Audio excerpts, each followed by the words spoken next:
Happy Easter, Cross Connectors. Woo-hoo. Happy Easter. Here we go. Alleluia. The Lord is The risen. Lord is risen indeed. Alleluia. Hallelujah. We Nice. are here We made for our Easter episode. Now, I get it. We did talk about Easter Vigil, and that was an Easter service, but this is our real Easter last service. episode still began in darkness. Yeah. It did. So this is full trumpets and exultation here. Absolutely. So what is this? So we're all excited here, but what are we even talking about? What is Easter? What is Easter? I mean, Where do we get this word from? Do we know what I was actually just about to say, I did not even look into it, nor do I know off the top of my head where the word Easter comes from. Yeah, in our last episode, Rick was mentioning that there's Easter a Isles Paschal. with the big stone heads, right? isn't it named Right. after one of a Greek god with two faces? Is that? Well, that's Janus, Janus, which is January. There's another one. Come on, Natalie. Elliot Come and I are on. right there. We know our Greek gods. Yeah, I talked about this, and I actually talked about Janus in my Rule of Life forum in January, and I was talking about how, this is so off topic, how this Greek god began the tradition of surveying the past, so two faces, one facing into the past and one looking forward and making kind of resolutions for the year to come. And now we have January and New Year's resolutions. So Easter comes from Estra o Astara, which is a pre-Christian Anglo-Saxon goddess of spring and fertility who was honored in Ustermanath, which is April. Ah, yes. There is. So this is that whole you get the Constantine eggs and the thing, bunnies. Yeah. where like pagan holidays and Got Christian that holidays we're getting, baptized. So it's about spring, and it is spring. Or It's a time to celebrate new life of some kind. new right? life is bursting forth out of the ground. And, You can see the connections between the early religions and Easter Christianity. bunnies and colored eggs. Yeah, and candy. little hunting for chicks eggs and hunt. Yeah. Absolutely. You can see where those connections That's show what it's up. all about, right? Right? No. That's it, Rick. You got it. That's End not of what episode. it's about. So this is what I think is really interesting. So okay. So there's the bunny and the eggs and whatever. We were saying before we started recording, I think one of the things that's really interesting to me about Easter is that it has not been picked up by the secular world in anywhere near the same way as Christmas. It's not as commercialized. This is the more strictly Christian of those two holidays. And I wish I could say it's like for great theological reasons. Like the resurrection is just completely, unable to be captured by. Right. It is a little harder to capitalize. It is, but I think if there was a foothold, they would have done it. Yeah. Yeah. Yeah, it's those pagan, the springtime bunnies and chicks and stuff. That's the piece of it that they can tie to, but they don't really, it's really hard Yeah. to capitalize new life in this way. Is there more than spring, though? Isn't that? Well, so it's Is there funny. more? It's funny you say that, and it's funny you mention secular culture's relationship to Easter, Natalie, because I think I actually have encountered a number of people who have Rick's reaction to Easter. This is kind of just about the Easter bunny and the start of spring, and Christians have a special church service. But I was actually saying before the podcast, I had a friend where they truly had no idea why Christians felt that Easter was special. Which, speaking of holidays being in the kind of consciousness of secular culture, everyone knows Christmas is the birth of Jesus. Yeah. Everybody knows that. And they know when it happens. And they know when it happens, right? Yeah, it's not a movable day. So True. Yeah, and you can go back to our Lent episode when we talk just briefly about the golden date and whatnot. Oh, yeah. I think we promised that we were going to just quickly explain how you find Easter on the calendar in this episode. But let's let Elliot finish his thought. So this one is movable, and we'll talk a little bit more about that. But point being, I think there actually is, especially increasingly, as our broader culture becomes a little less religiously educated, people that really are like, Easter, like, I don't really know what Christians celebrate. So I know to our avid and faithful Cross Connector listeners, this will come as no surprise. No. But in case there is anyone out there that is listening and you do not know the good news of Easter, it is the celebration of the resurrection of Jesus Christ after he was crucified. Which means that he just came back to life? Which means, he just was in the tomb and they got some breath into him and he woke back up. No, We're gonna get into what exactly that really means. No, Yeah. Okay. it means that when they showed up at the tomb that he was buried in the Gospels at least, that tomb was empty.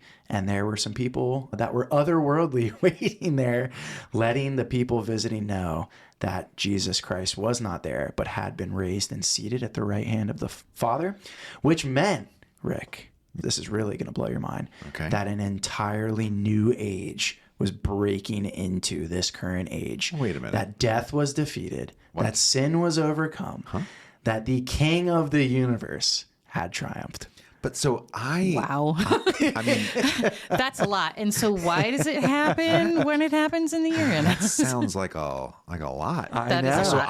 I've been watching The Pit on HBO, and I've been watching it kind of religiously because I'm a little overtaken by it. And it takes place in an ER, and I have watched people that have come in to the ER on The Pit, and they don't have a pulse.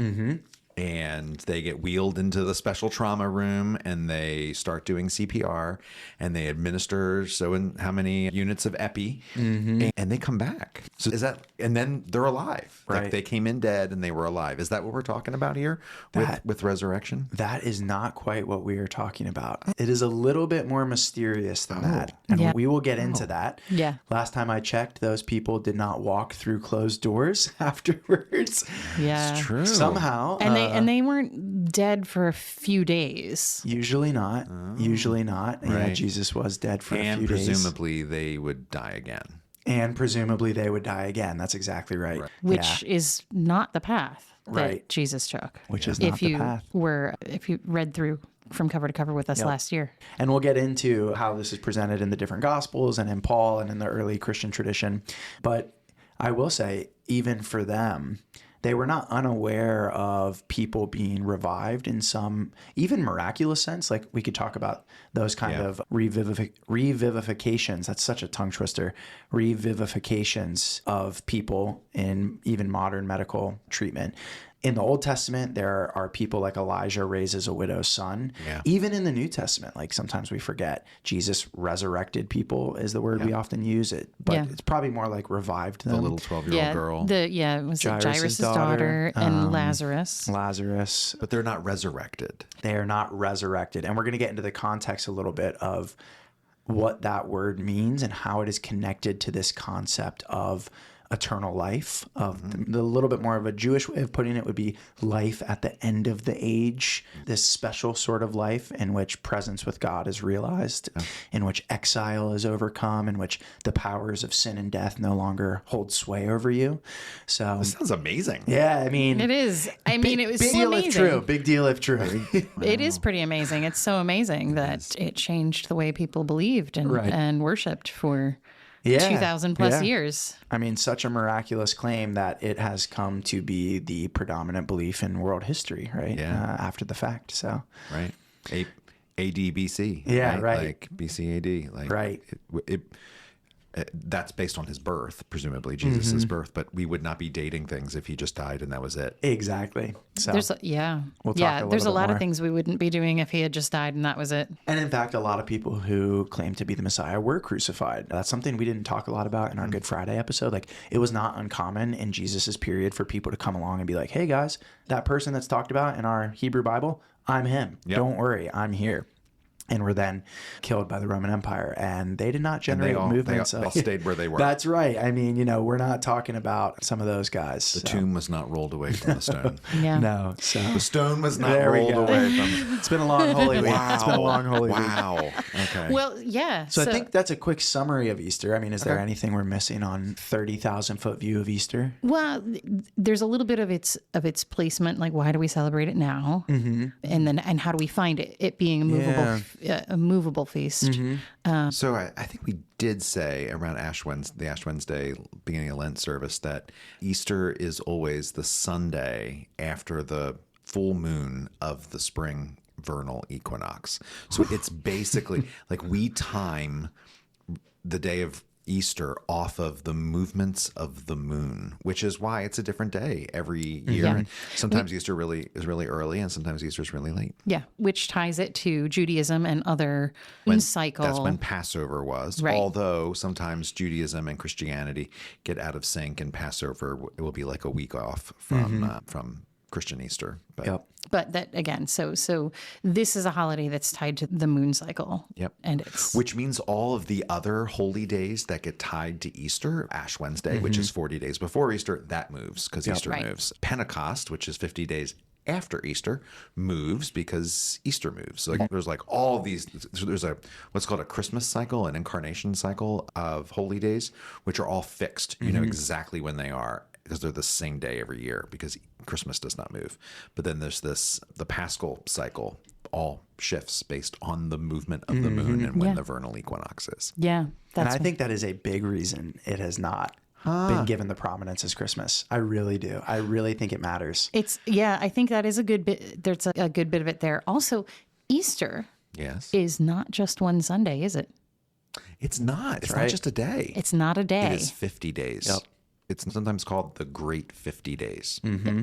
So that covers the 40 days after the resurrection to the ascension, which you can read about in the beginning of Acts, and then 10 days until Pentecost from that point. So 50 days total. 50 days. Right. So 40 days to ascension, 10 more days to Pentecost, and then you are out of the Easter season. So Christmas is 12 days, which we all know from the song. Yep. Easter's 50. Might be worth saying now, and this can lead us into how resurrection is presented in the Gospels and in the Old Testament and kind of the context and what this word means and where it comes from.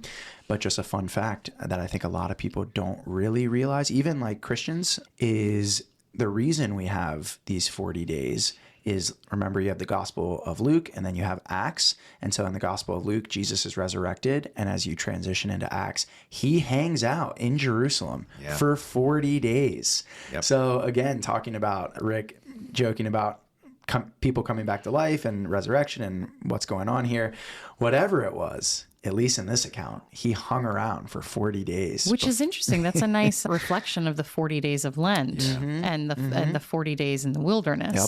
40 days in the wilderness, 40 days in this resurrected space. And when he's hanging out, he's hanging out differently, because he's not just like hanging out with them in the way he was prior to his crucifixion. He's showing up. He's just like there. Yeah. He's walked through a wall. Yep. He's cooking breakfast on the beach when they come in from fishing. Like he's having his wounds poked by Thomas. right. Like he's sort of ephemeral. Yes. He's there. And interestingly, this is another huge difference from someone that's just revived.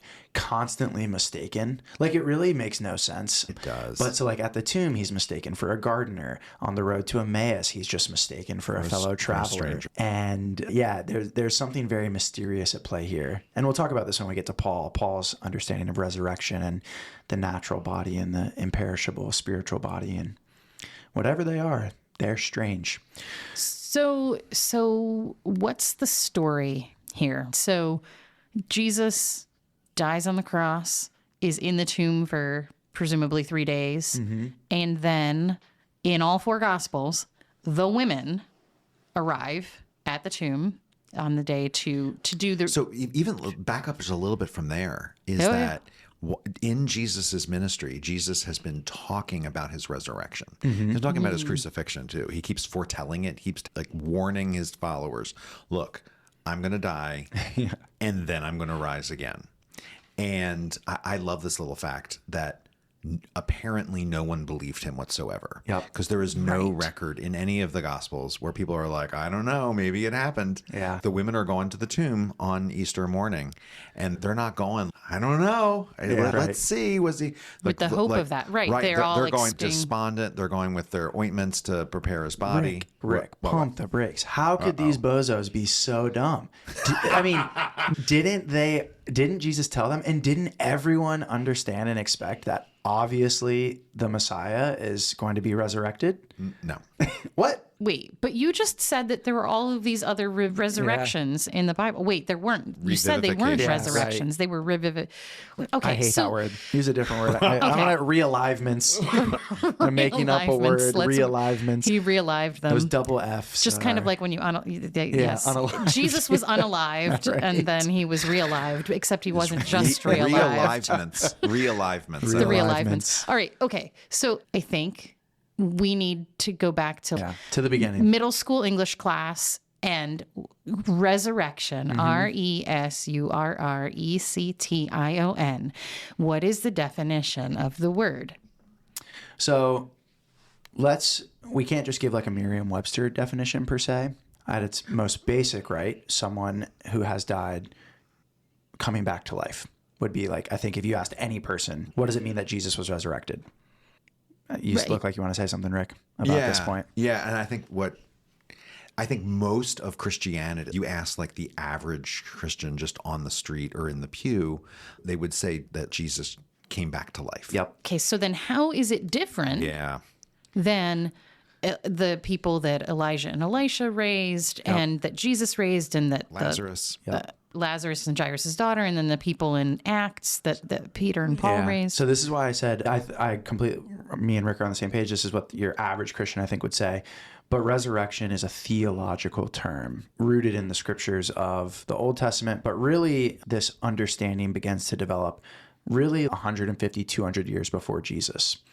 And the idea was that at the end of time, Judaism has a linear concept rather than a secular concept of time. Yeah. That at the end of time, remember, Israel has been in exile under Babylon and the Assyrians. They've encountered significant trauma and oppression and death, and they're asking themselves a theologically loaded question, which, if our God is for us, how could this be happening? How can the wicked prosper and the good suffer?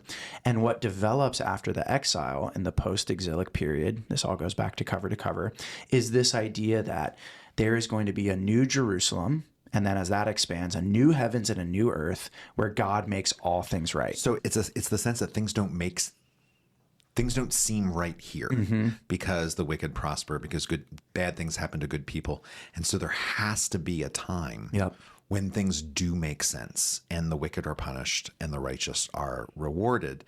And so there's then this sense of there will be something after this life, which prior to that, Judaism really wasn't concerned about at all. Not at all. Like we oftentimes, particularly those who are like steeped in Christianity and steeped in just normal Christian worldview, we think that religions are about helping you get somewhere after you die. Yes. That is not what Judaism was about at all. In fact, it's not what modern Judaism is about at all. They like really could care less about that question. And for most of the Old Testament, that's just not a concern. And then, as Elliot says, eventually, like historically, people of faith start asking like, well, there has to be more than that. Yeah. And so then there's this sense that at the end of time, this great thing is going to happen. Sometimes it's called the day of judgment or the day of the Lord, where all the people will be raised, the good, bad, the indifferent.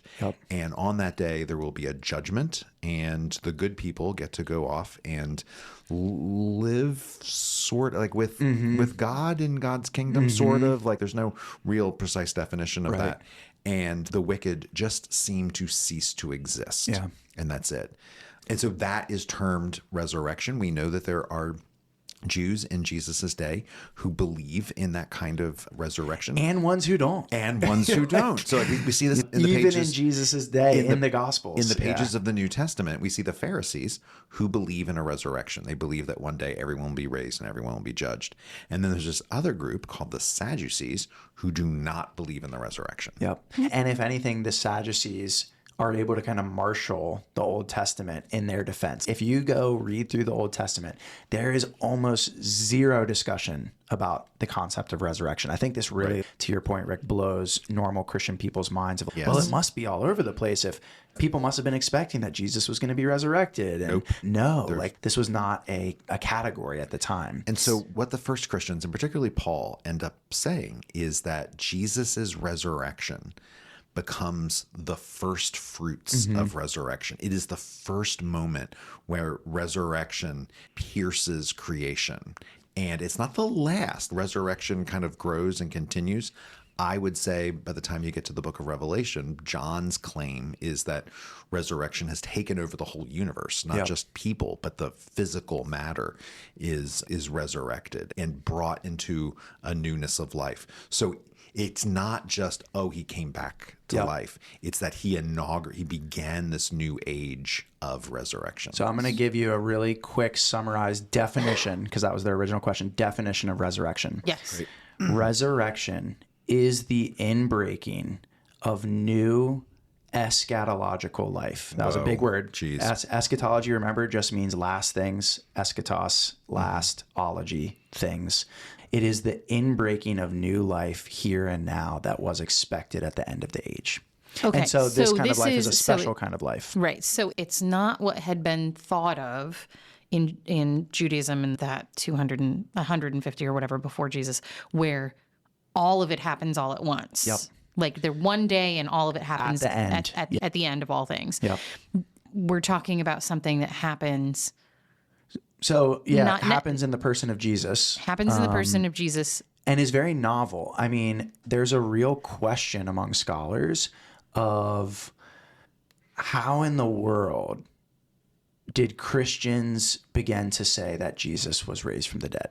Now, one answer is simply that just like he was raised from the dead. Yeah. But then what's very bizarre for historians is like there is really no conceptual matrix that kind of explain this. One thing people will say is, oh, but there were all kinds of stories in the ancient world of people being resurrected. And to make what could be a long episode very short, no, there aren't. No, there just isn't. This is kind of a common thing from like new atheists of, oh, you can find this in fertility religions and Greek religions and Egyptian Osiris. No, you don't find what we find here with the person of Jesus and this understanding of his resurrection. But what's really weird for historians is like, even as good Jews, it's very bizarre that they would start to claim that Jesus was the Messiah because he was resurrected from the dead. There's just no category. That was not a claim that the Old Testament makes or that ancient Jews made at all. No. So there was no precedent for expecting this to happen at all. We're not waiting for a guy who's going to come die and rise again. Nope. So this is why it's so shocking when the women show up. Yes. And Jesus isn't there. And Jesus isn't there. Usually there's and an then angel Jesus or two angels that are like, he's not there, he's risen, go tell everybody. Right.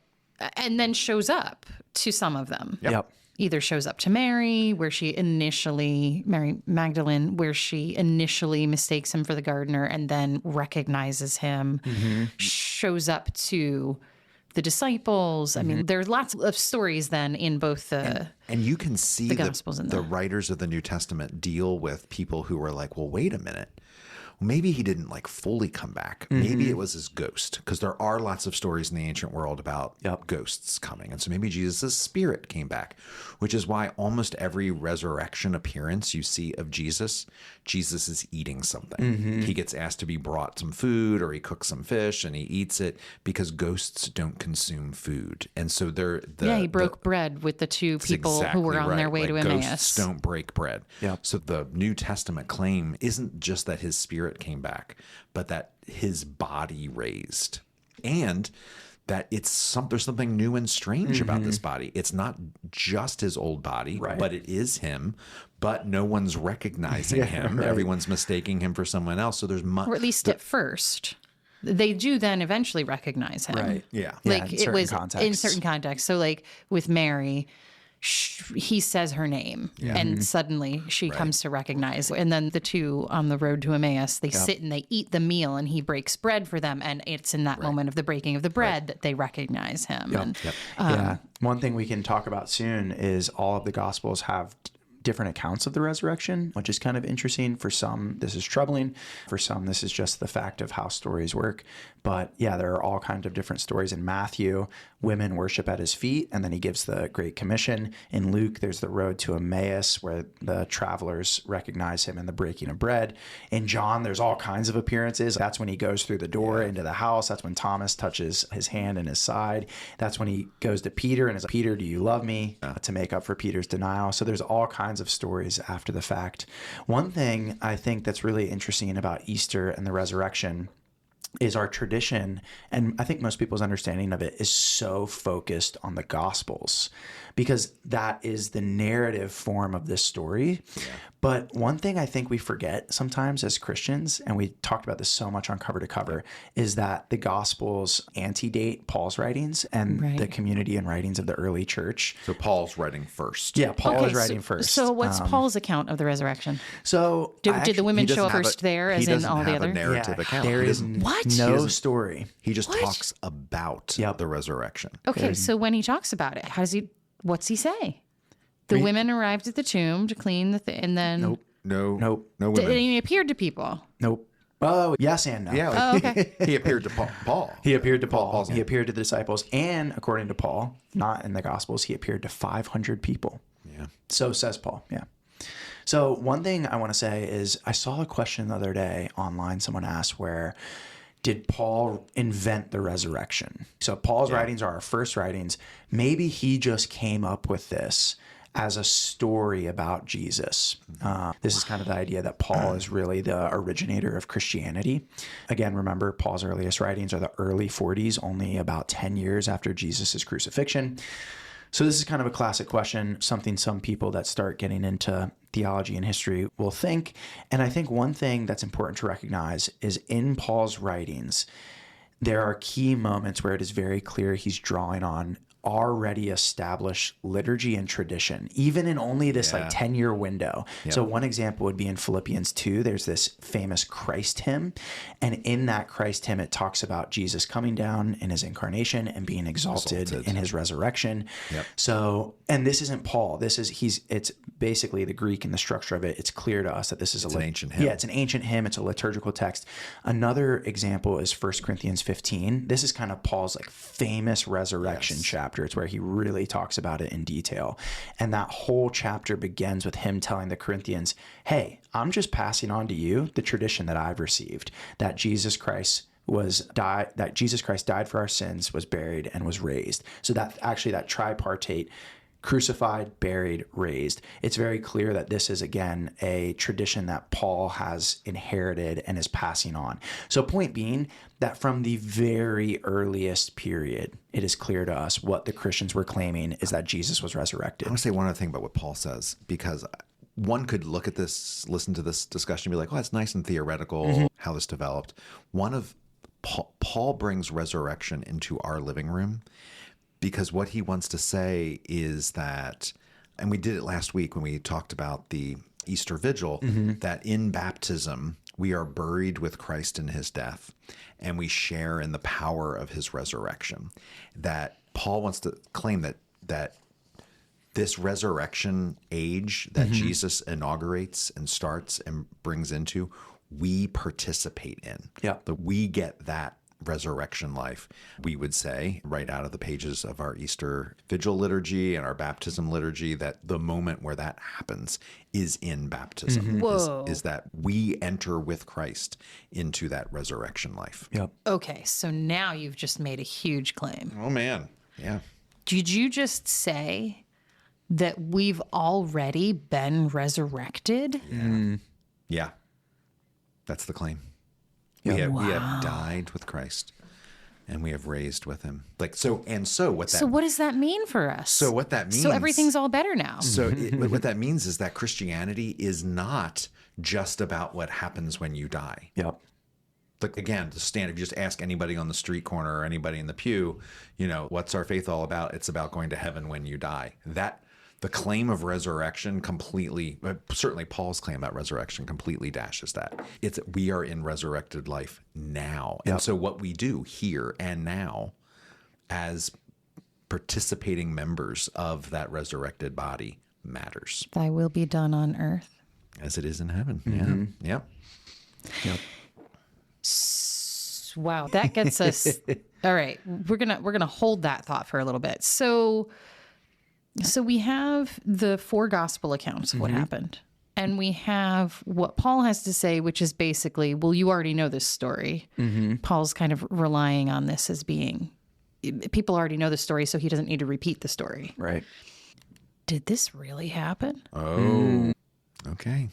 What do you mean by really happened? Well, yeah. See, that's the thing. Okay, so historically. Okay. Did somebody die and then come back to life and then not die again. So we did this all through Cross Connections, right? Like Yes. we talked about stories and said, this is an interesting story and it has truth to it. The story about whatever, Job or maybe Jonah or something like that. But did it actually historically happen? That's an open question, but that's not really the question. What really is the question is what does this story mean, right? We did that all through Cross Connections. Here in the resurrection, we're coming into territory that is like the center of what we would call Christian belief, right? And so this is a question that people start to get either antsy about or really excited about. Yeah. Did Jesus actually walk out of a tomb? Yeah. So I just want to say one thing really quickly to Rick's point. Historically, the predominant Christian belief is that this story in the Gospels is a story of historical fact. Yes. This is very different than, say, Genesis 1 to 11, which in Cross Connections, in Cover to Cover, we talked about as primordial history. These are very fabulistic. I think, And even the authors themselves of those stories certainly believe them to there be are lots in of that clues mode. that, yes, the genre and the mode that this, they were not dumb. They were aware when they wrote Genesis that God created light and dark and then later created the sun. Like, they're not idiots. They know light doesn't exist before the sun exists. Right. These are kind of fabulistic stories. Anyway, point being, with the Gospels in particular, the predominant Christian belief is that these are historical narratives that are narrating something that really happened in history, that Jesus Christ really was put in a tomb, that tomb really was rolled away, that witnesses really did come to it and find it empty, and that in some sense, depending on which gospel you're reading, Jesus was no longer there, but in a new form of life that matters for us now. Like, those are that's like the general sketch of these things happened. And you see that you can even see, again, Rick mentioned clues in those ancient stories that they kind of know these are fables. There are clues in these stories that alert us to the fact that the authors are trying to impart on us that this really happened. Yep. So one great example is all four Gospels let us know that after Jesus was crucified, a guy named Joseph of Arimathea, who was a wealthy Jewish person, and they all kind of say like he didn't agree with the fact that Jesus was being crucified, allowed Jesus to be buried in his family tomb. And they're doing that to let us know, listen, this is a real guy in our era and context, and this is really what happened with Jesus's body. Again, because to Rick's point, already in the very early period, people would have been saying, oh, well, he was put in a mass grave, or, oh, dogs took his body, or this or that, or this or that. There's also the story Right. where Pontius Pilate says that they need to keep soldiers at the tomb to guard it because someone's going to make a claim that he rose from the dead, and we don't want that claim to happen, so we want to put some guards there. It's a way of saying that like this happened even though the government was trying to suppress it. Right. And you really see that played up even in the later Gospels. So again, it's a response to these claims that are being made as the Gospels are being written. Yeah. Interestingly, that is not in the Gospel of Mark. Fun fact. Which one? The note about guards? Pilate and the guards. There are no right. guards at the tomb in Mark's account of the Well, resurrection. Mark has such a Spartan account anyway. Yeah. Haha, Spartan. Sorry. Yeah. Soldier. Yeah. So, point being, to part of the way to answer your question, Natalie, is the early Christians absolutely believed that this happened in a real and historical way. And that's clear to us from the New Testament. And Paul says, if this didn't happen, we are of all people most to be pitied. Right. Like that is how central Paul takes the claim of resurrection. Yep. That this is not a fable or a nice tale, or that it was his spirit or his ghost. Paul wants to be like, if Jesus didn't walk out of that tomb, there is no reason for us to be doing what we're doing. We should be going off doing something else. Yep. Okay, so what do scholars say about this today? So that's that's the claim in the Bible, clearly, that the gospel writers and Paul clearly, truly believe that this was bodily. Yep. Yeah. So there's two different questions. Like, we can say from reading these texts that these people genuinely believed this happened really historically for reals. Now, the other question would be, as a historian, Yeah. Is this what happened? And you would have to use all of the methods of historical science, looking at different sources, looking at different data, trying to corroborate things. And that is a much harder task because the only attestation of Jesus's resurrection is Paul in the Gospels, the New Testament writings. We do not have external sources to Independently. Right. So the Romans didn't write about this. Right. No. Or if they Right. did, they would have erased it or deleted those files. Right. That's pretty common. Right. Well, what they are writing is Release the files. the Christians think this, right? So as this movement spreads like wildfire, they're like, these Christians are saying these crazy things about this Jesus guy, right? So yeah, there's a little bit of a different question at play there. Can we today claim that this is a historical fact? And this is where we get into the whole thing about Christianity and faith in general. Our faith is not about proving things. Right. Our faith is about believing things. Right. And having faith in things. And that I think we might talk about three scholars and how they view this. And I really lean towards N.T. Wright, who's an Anglican bishop and professor of New Testament. And one of the things he makes the difference between proof and evidence. And he'll say, as a historian, as a theologian, that we do not have proof of the resurrection. We don't have an independent source. We don't have a camera in the tomb. However, he says there is evidence, and the evidence is we see it in the pages of the New Testament. We see it in the life of the early church. And he points to several things that he says, these are things where we can see that this most likely happened. Right. Historically, really, truly. Yep. Yeah. Another example of that would be C.S. Lewis's famous argument, the 3 L's, that Jesus is either a liar, a lunatic, or Lord. Yeah. He talks about this in Mere Christianity. And basically his claim is like, okay, Jesus wasn't a lunatic. Most people would agree he's a great moral teacher. He lived a good life. So he's not a lunatic. And he's not a liar. We don't think he was actively lying about himself or that he was going to be crucified. And so the reasonable assumption, if you kind of look at the evidence of the Gospels and the claim that there's this empty tomb is, well, maybe this really did happen. There's a high probability of that. Just really quickly, some of the pieces of evidence. There was no body. There was never anyone who's claimed we found his body. We found his tomb. We have Just the Shroud of Turin. But that's not part of his body. Maybe. right. That's a whole other episode. That's a whole other thing. No, but it's not a piece of body. Right. Yeah. But yeah, so the empty tomb is a big one. The example of the apostles, that they go from these people who seem to be can't quite put their pants on right.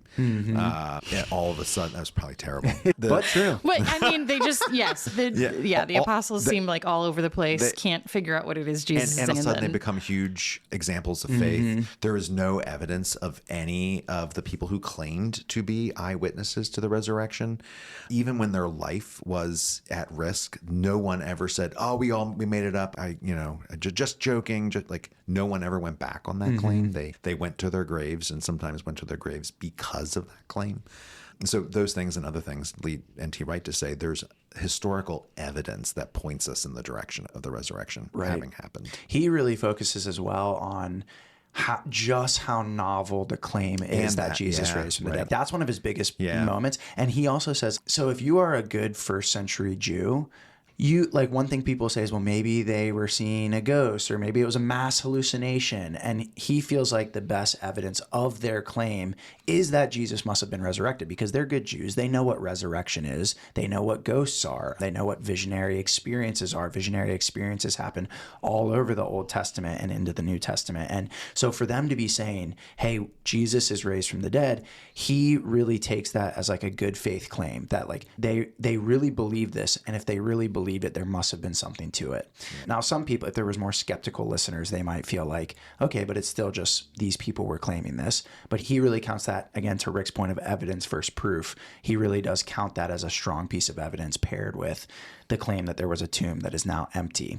Do we want to talk about some of the other? Yeah. So that would be the kind of predominant Christian perspective. It's kind of like the Orthodox take. Yeah, definitely. That by a believing Christian bishop who also happens to be a scholar. Yes, that we have good evidence to believe that this historically happened, that we can know by the methodology of the historical sciences that this is a reasonable thing for someone to believe. Like, you're not an idiot to believe the resurrection happened.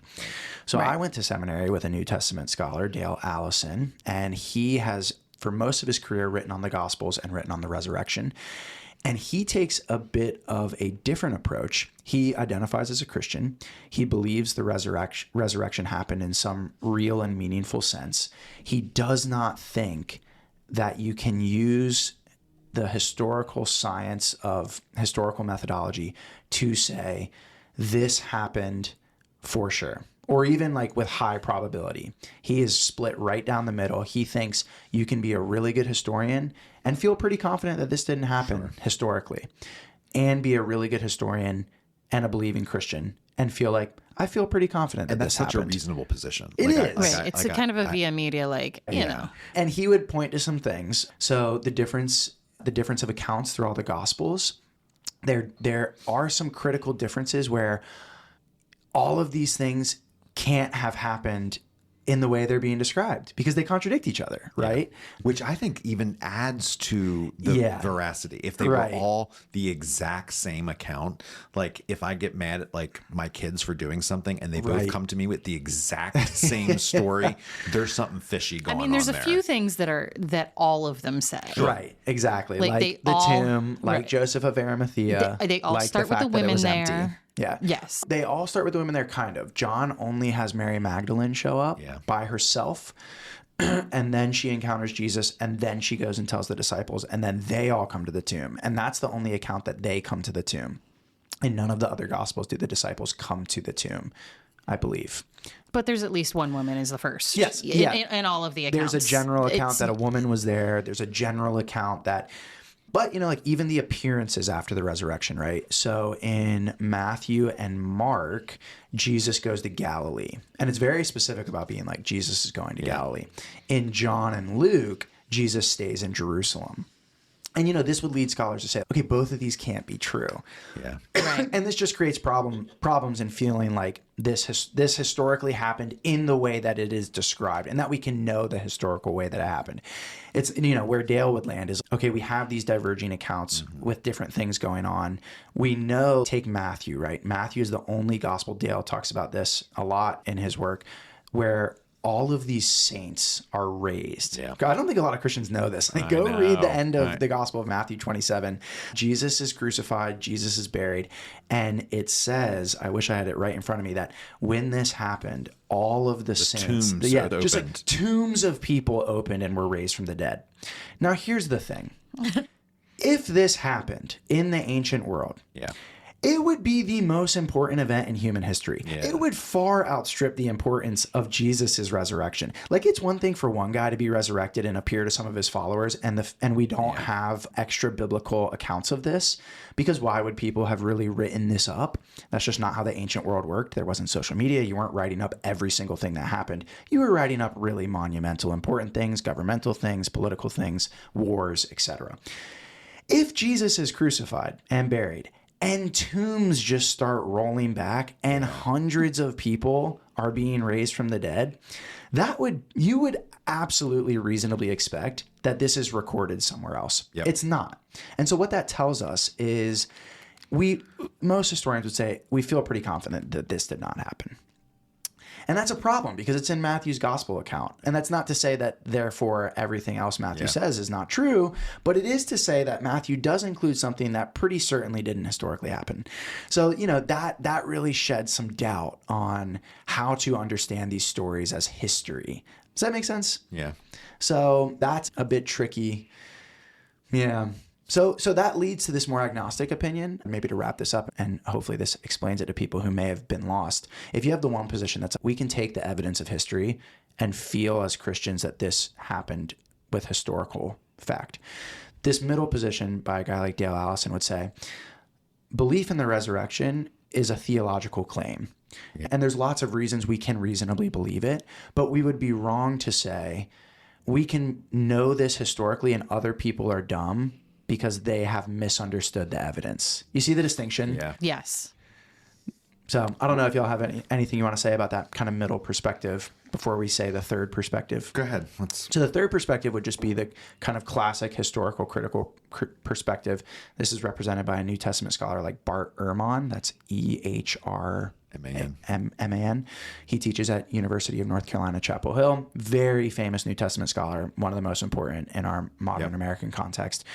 And he's very agnostic on this as a historian. And really leaning into, from a historical perspective, there are so many problems with the narratives in the Gospels that we cannot believe that this is the best reporting of historical facts. So one of his big examples is when you were crucified, you were not buried in a tomb. We do not have a single account of someone being crucified and then being buried in a tomb.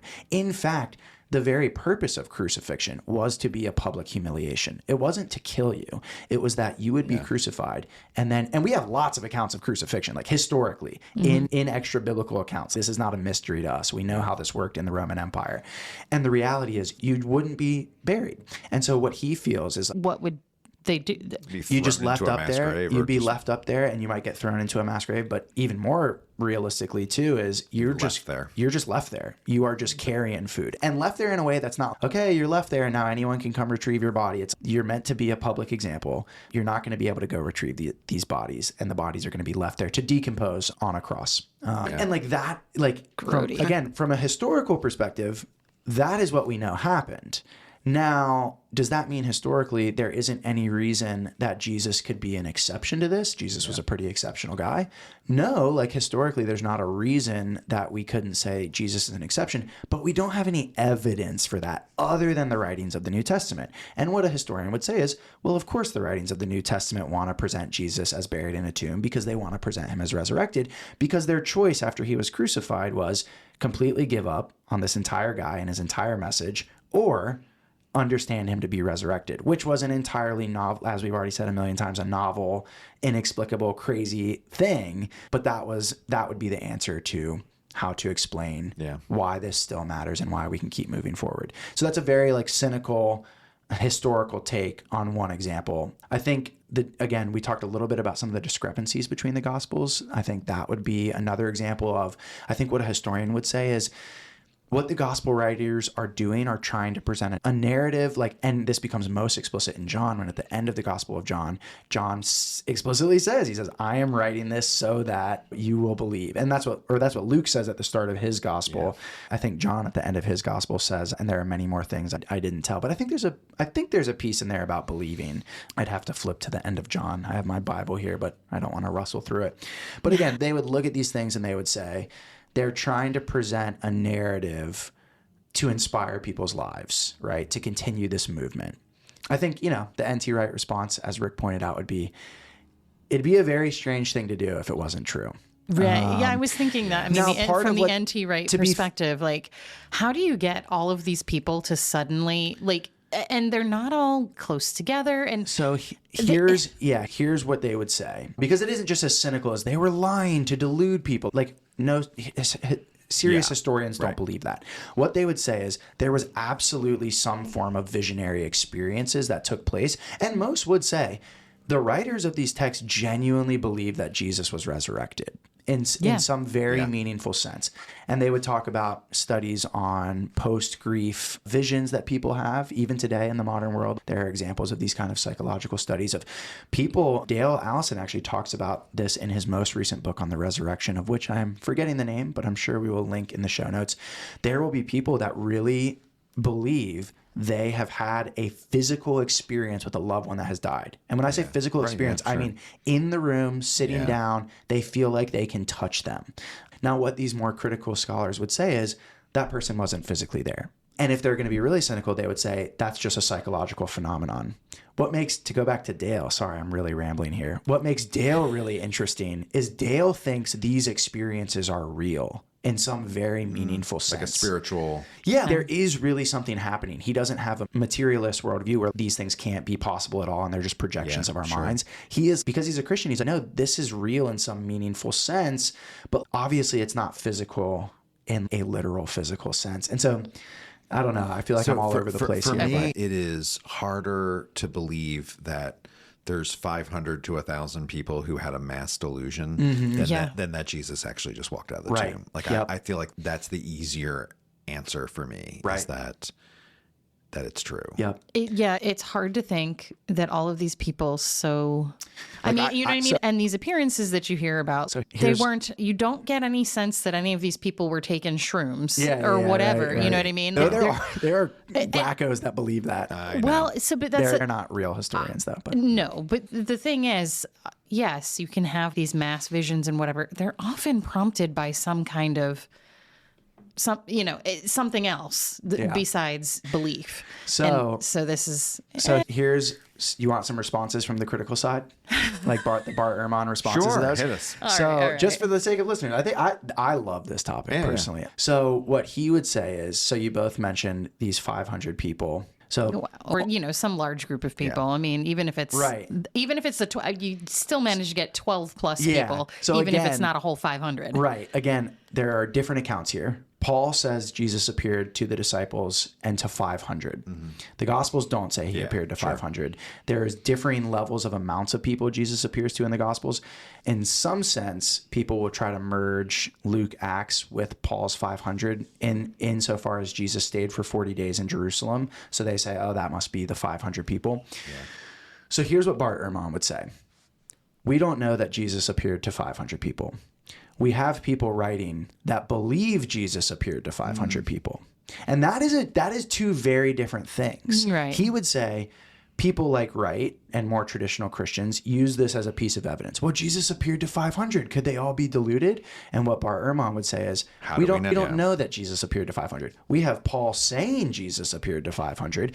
Maybe he authentically believed Jesus appeared to 500. But the way history works is, that's not evidence. That's a claim. There's a difference. So Rick made the difference between proof and evidence. Yes. Bart Ehrman makes a difference between claim and evidence. Claim, insofar as we are doing history as a science.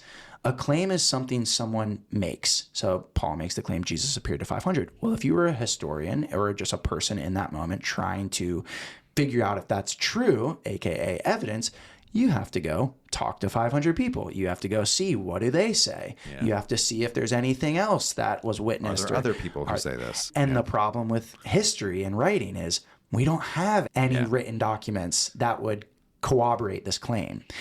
So that's just, I'm not trying to poo on, but I am very much in the middle camp. And I do think we are going about it wrong if we are really focused on proving that this is a historical event. And let me make clear what I just said. I think we're going about it wrong trying to prove it is a historical event. I'm not saying it's not a historical event. That's two very different things.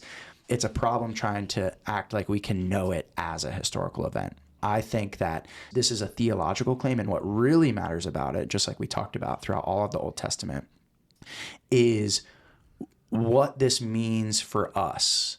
And what it means for us isn't just, oh, great, we can prove that Jesus literally, physically, bodily came back from the dead, and we can prove that to anyone using historical methods. What it matters is the theological claims. Let's say you can prove that. Let's say for a historical fact you can prove that. Do you think you could talk to someone and be like, okay, I can historically prove this to you. Now you need to believe that the power of sin and death is broken for you and for me. You are going to be resurrected on the last day and share eschatological life with God. That you participate with Jesus Christ in baptism. I just think that's a complete misunderstanding of what the Christian faith is, that this is some sort of apologetic, we need to prove these things to people. Okay. So we live these things, right? So what do we, so then that takes us to our last area that we want to go to. What does this mean for us then? Right. What does Jesus's resurrection from the dead and our connection to it via baptism, historical or not, as Christians, what's this about? Yeah. Go ahead. I was just going to say Are you going to see we're going to keep letting Ellie talk? I want to stop. No so I was going to I want to stop. I was going to pass it to Rick by saying before we got on, we talked about Peter Rollins' response to this, and this is what this is what my claims about we live this was getting at. Yes, we shouldn't care about proving this, and I'll let Rick talk about what he says. Because I have my thoughts on it. Let me just say, I do not think I do think Christianity goes off the rails when we just want to prove everything, and And even if we did prove it, I don't think it would do anything. I think if we had a bunch of scientists, so many people who, aren't like, interested wrote in a proof paper anyway. and just like we proved it, people would be like, they would poo it anyway. It's a matter of faith. I do think the central Christian claim, whether there's historical proof or not, is that Jesus rose from the dead. I think it is the central claim of the Christian faith. There are other things that the early Christians claimed about Jesus that we can see develop. We can see the virgin birth developing. Paul, who writes first, never mentions a virgin. Mark, who writes second, never mentions a virgin. Then we get in like the mid 80s to 90, we have Matthew and Luke talking about it. That obviously developed. We have understandings of his divinity developing. You can see that develop through Matthew, Mark, and Luke, and then John. The claim that Jesus resurrected is something that is consistent throughout Paul, Mark, Matthew, Luke, John, the rest of the New Testament. It's like that kernel at the center of what the early church faith was. We can't prove it. We're not going to be able to prove it. I'm not upset with historians that question it like that. No problem. Yeah. No problem at all. But I think as Christians, we're to wrestle with what it means to have faith in this resurrection. You mentioned Peter Rollins. So Peter Rollins has this, he tells a story, and I think it's a story that's not true. Let me just say this.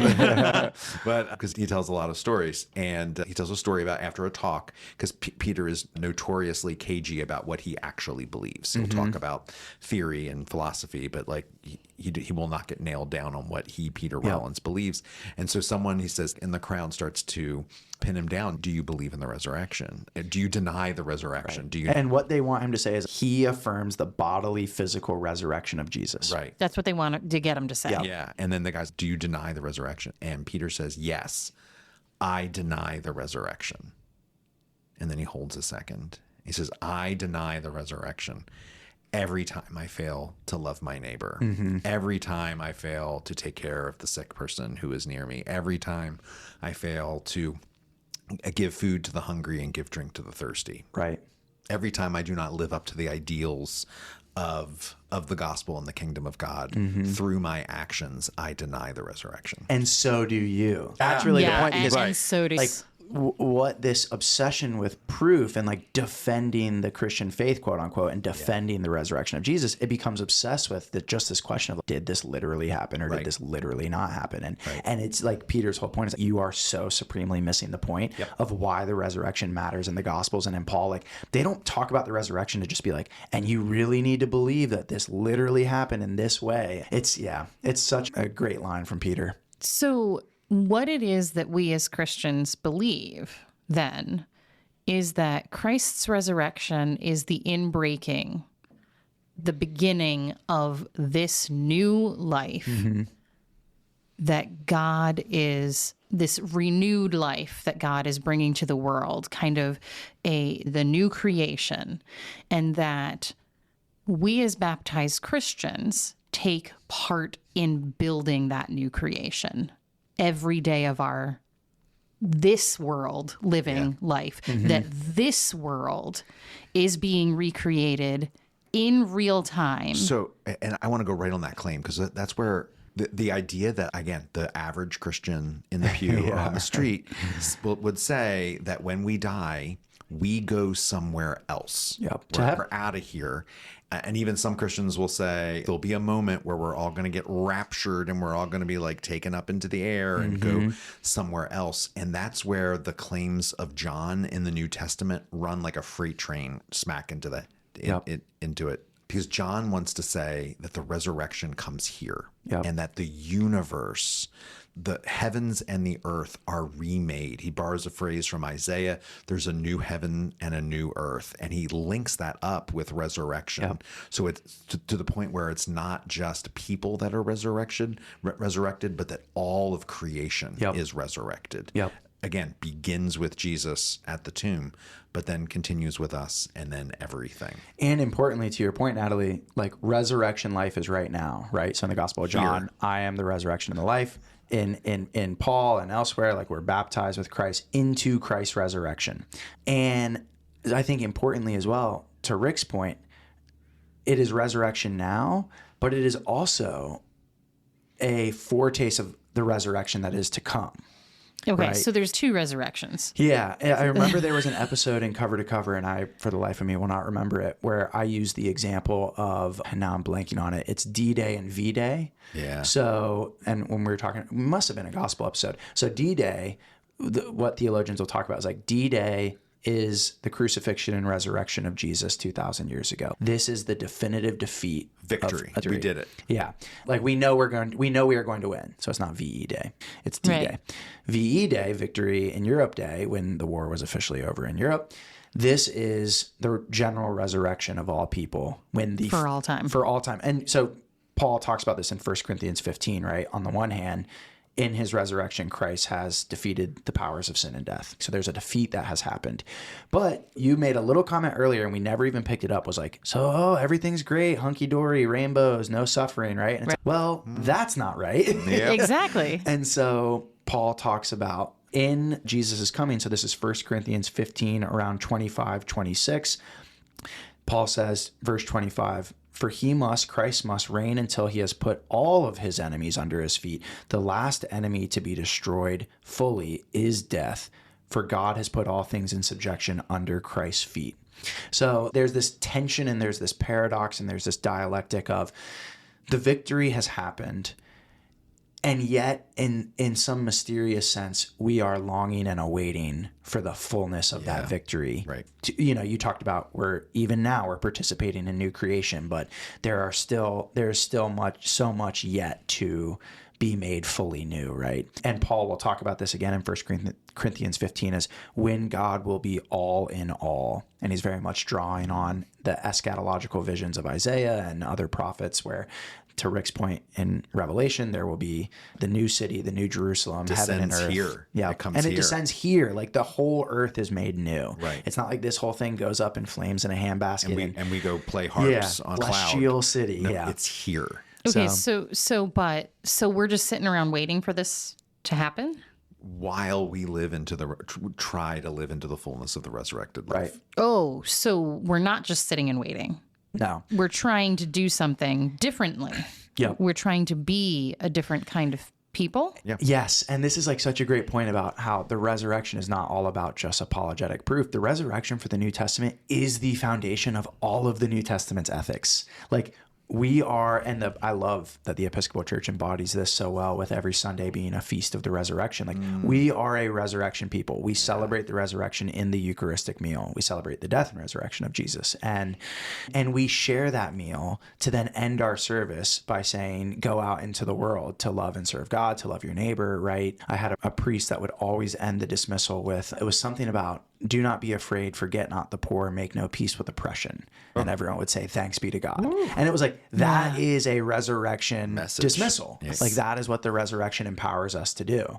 So, and you can see that, I mean, I could sit here and this would be a very boring podcast. I could just read scripture verses where clearly the resurrection is doing all of the work of the ethics in the New Testament, but there's no separation between these things. It's like, there's no separation between what has happened and what we do. Like they're intertwined fully. So that's why Easter isn't a different liturgy than any other Sunday. I mean, there's some special prayers and we get to say Alleluia again. A few extra flowers. A few extra very trumpets, large white trumpet lilies. Yeah. But there isn't a separate liturgy in the BCP. We've spent the last several weeks talking through liturgies in the BCP. It's the regular it's like Sunday morning. a normal Sunday. Because every Sunday is Easter Sunday. Yep. Every Sunday. Yes. Yes. So funny. Man. I was just looking at lesser feasts and fasts, and I love in there how they talk about this, that like every Sunday is a celebration of the resurrection of Jesus Christ.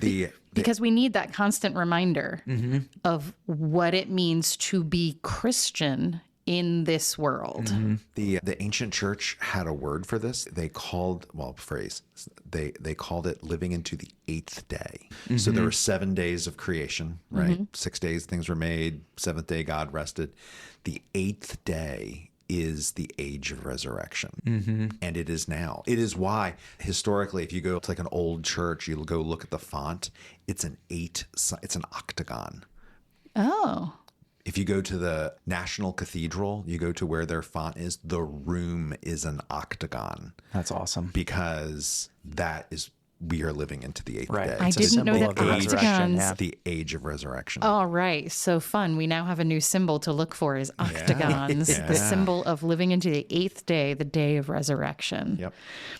And that's what we're here for. That's what we're here for every day of our lives. That's what we're reminded of every Sunday when we celebrate the Eucharist and then are sent out into the world to live as resurrected people to bring God's kingdom come here on earth, Yep. as in that heaven place that we preach really it. believe You should be is. preaching on Yeah, Easter. right? What are you doing Easter Sunday morning? Telling you, doing this podcast with you all is like getting a seminary education.